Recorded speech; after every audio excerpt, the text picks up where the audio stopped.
Le château de Marcouville, une bâtisse de 1950, est derrière un parc de 5 hectares, fermé au public depuis de longues années.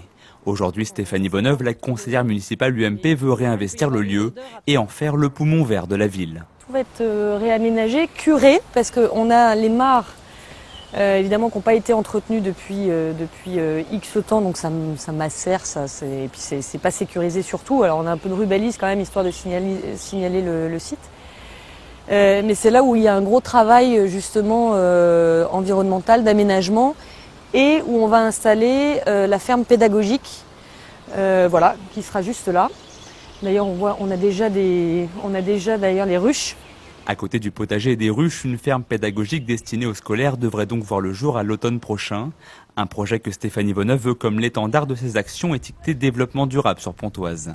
De l'installation de poubelles pour le tri sélectif jusqu'à la généralisation des démarches administratives sur le site de la ville. En tout, une dizaine de mesures dont elle fait aujourd'hui le bilan. C'est pas des slogans, c'est pas des grandes mesures, mais qui en termes d'impact environnemental et écologique sont majeurs. Sur une utilisation d'eau courante dans une école, l'économie zéro d'eau sur une chasse d'eau, c'est de l'ordre de 60% d'économie. Donc c'est vraiment pas rien. Cette prise de conscience écologique, la porte-parole des Verts sur Pontoise s'en félicite. Mais pour Bénédicte Ariès, ces mesurettes ne suffisent pas à faire une véritable politique de développement durable.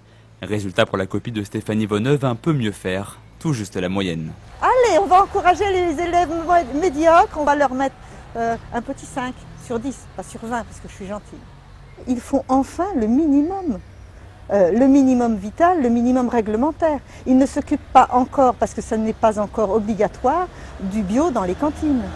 Ce sera obligatoire, ils s'en occuperont à ce moment-là. Il faudrait anticiper. Un bilan et des perspectives pas assez ambitieuses, voilà pour le constat.